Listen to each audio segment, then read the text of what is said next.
ذکر کریں گے ان اہم ویڈیوز کا جو کہ سوشل میڈیا پر وائرل ہیں۔ فَأَرْسَلْنَا عَلَيْهِمُ الطُّوفَانَ وَالْجَرَادَ وَالْقُمَّلَ وَالضَّفَادِعَ وَالدَّمَ آیَاتٍ مُفَصَّلَاتٍ فَاسْتَكْبَرُوا وَكَانُوا قَوْمًا مُجْرِمِينَ، سورہ اعراف ورس نمبر 133، جس کا ترجمہ کچھ یوں ہے کہ پھر ہم نے ان پر طوفان اور ٹڈی دل، جوں اور مختلف کیڑے مکوڑوں اور مینڈک اور خون جیسے کھلے کھلے نشانات یعنی نشانیاں بھیجی، مگر انہوں نے تکبر کیا اور وہی لوگ مجرم تھے۔ اسرائیل کی سرزمین ایک بار پھر ایک ایسے منظر کی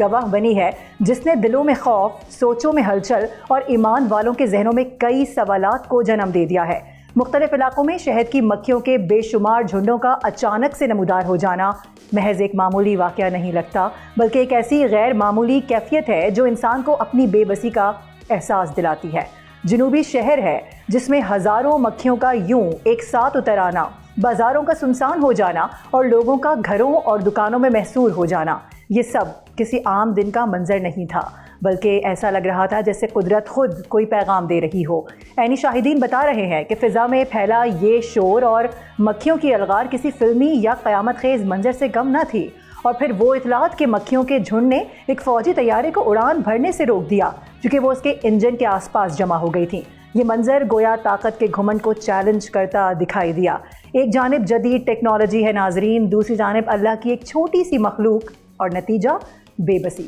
سوشل میڈیا پر اس واقعے کو محض ایک اتفاق نہیں سمجھا جا رہا، بہت سے لوگ اسے ایک تنبیہ، ایک اشارہ، بلکہ عذاب الہی کی جھلک بھی قرار دے رہے ہیں۔ تاریخ اور مذہبی روایت گواہ ہیں کہ جب انسان حدوں کو پار کر جاتا ہے، ظلم بڑھ جاتا ہے اور زمین پر فساد عام ہو جاتا ہے تو قدرت اپنے انداز میں